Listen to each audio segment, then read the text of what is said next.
வணக்கம். Welcome to my channel taste of Amma. இன்றைக்கி நான் இந்த மாதிரி நிறைய குட்டி குட்டி மீன் வீட்டில் கிடந்தா நம்ம பொரிப்போம். ஆனால் இன்றைக்கி பொரிச்சிட்டு வேறு மாதிரி செஞ்சு காமிக்கிறேன். வாங்க எப்படி இருக்குன்னு பார்க்கலாம். இந்த மீனை பொரிச்சிக்கலாம்.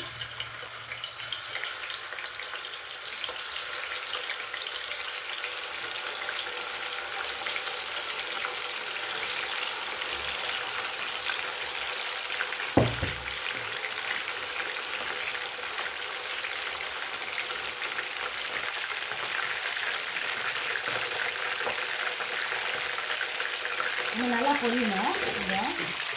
இது நல்லா பொரிச்சு எடுத்துக்கோங்க.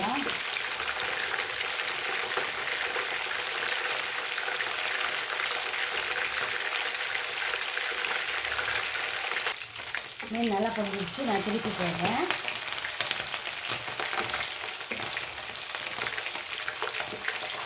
அது ரொம்ப சின்ன சின்ன சைஸில் இருக்குது. சாப்பிட்றதுக்கு என்ன மாதிரி இருக்கும். இதற்கு சின்ன சின்ன மீன் ரொம்ப பிடிக்கும். இது நம்ம இந்த மாதிரி செஞ்சு சாப்பிட்டு பார்த்தோமே.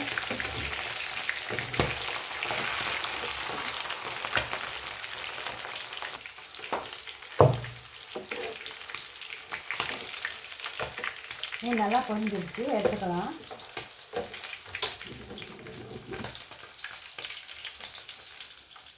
இந்த மீனை நம்ம ஆற வச்சுட்டு சின்ன சின்னதாக பிச்சு போட்டுக்குவோம். இப்போ கொஞ்சம் நேரம் ஆறட்டும் மீன். இப்போ இந்த மீன் ஆறிடுச்சு. இப்போ இந்த மாதிரி குட்டி குட்டியாக அப்படி பிச்சு போட்டு வச்சுக்கணும்.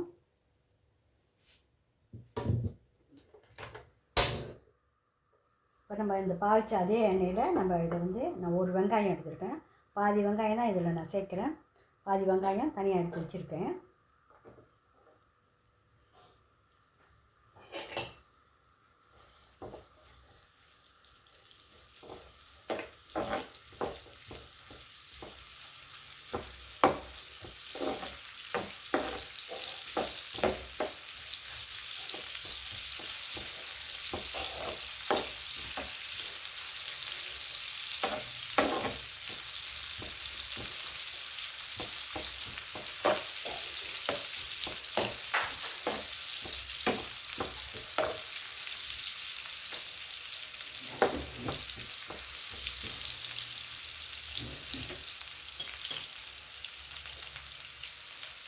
கொஞ்சம் உப்பு சேர்த்துக்கலாம்.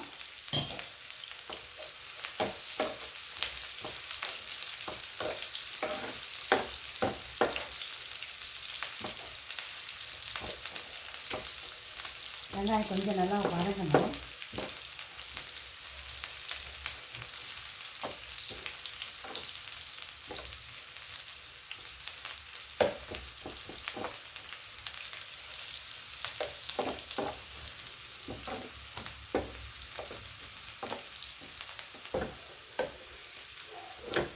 இந்த மாதிரி வெங்காயம் கொஞ்சம் இந்த மாதிரி இதுக்கு கொஞ்சம் இந்த மாதிரி பொரிஞ்ச மாதிரி தான் இருக்கணும். அதுக்குன்னு ரொம்ப தீய வச்சக்கூடாது.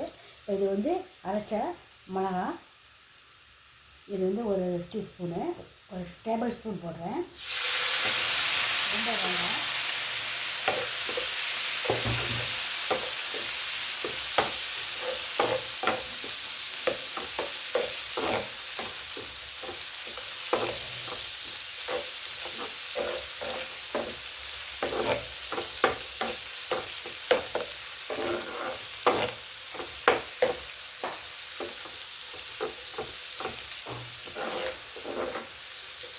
கொஞ்சமாக தண்ணி சேர்த்துக்கலாம்.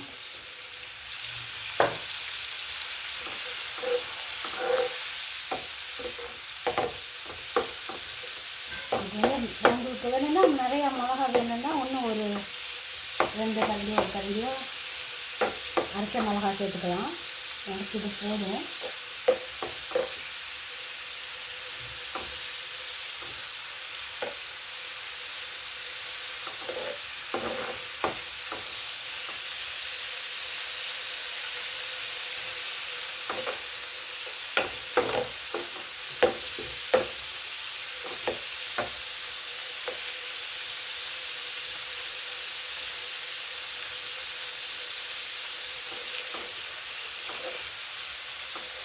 மிளகா வெந்துருச்சு. இதில் வந்து நான் வந்து அந்த ஒரு வெங்காயம் எடுத்து வச்சிங்கன்னா அதில் வந்து பாதி வெங்காயம் ரேடு பச்சை கலரு, சிவப்பு கலரு, கேப்சிகம், இது வந்து பச்சை மிளகா, கொஞ்சம் இஞ்சி, தக்காளி பழம், ஒரு 6 தக்காளி பழம் இதாவது இதில் சேர்த்துக்கிறேன்.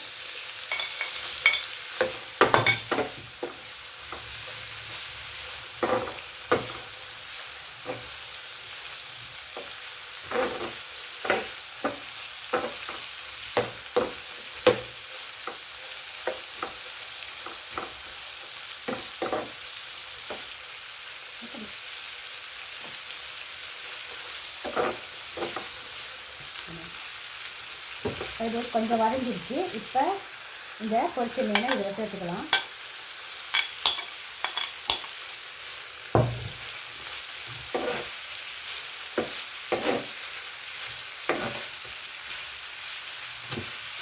இதோட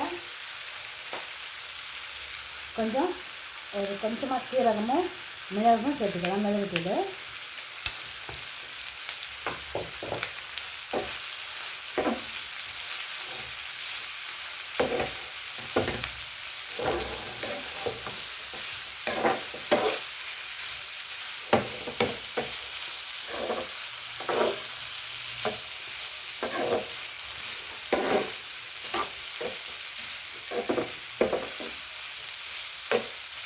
உங்களுக்கு மிளகாத்தூள் கூட நம்ம சேர்த்துக்கலாம். அரைச்ச மசாலா தான் இல்லை, மிளகாத்தூள் கூட இப்போ கரைச்சி நேரத்தில் கூட நம்ம தூக்கி போட்டுக்கலாம்.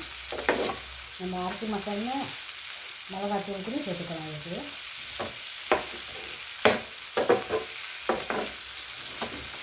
கொஞ்சம் 2 நிமிஷம் அப்படியே இருக்கட்டும். ரசம் உப்பு சேர்த்துக்கலாம்.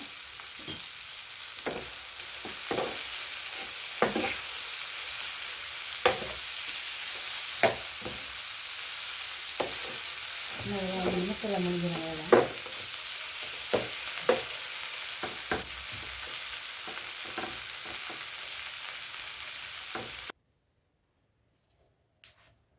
இந்த மாதிரி செஞ்சு ட்ரை பண்ணி பாருங்கள், நல்லா தான் இருக்கும். எப்பயுமே ஒரே மாதிரி சாப்பிடாம டிஃப்ரெண்ட்டாக இந்த மாதிரி செஞ்சு சாப்பிட்டு பாருங்கள். இதை வந்து நம்ம எல்லாத்துக்கும் வைக்கலாம். ரசத்துக்கோ, சாம்பாருக்கோ, இல்லை சாதாரண பட்சமும் நல்லாயிருக்கும் சாப்பிட்றதுக்கு. இந்த மாதிரி இந்த வீடியோ உங்களுக்கு பிடிச்சிருந்தா ஷேர் பண்ணுங்கள், லைக் பண்ணுங்கள், சப்ஸ்கிரைப் பண்ணுங்கள். இந்த வீடியோ பார்த்ததுக்கு ரொம்ப நன்றி.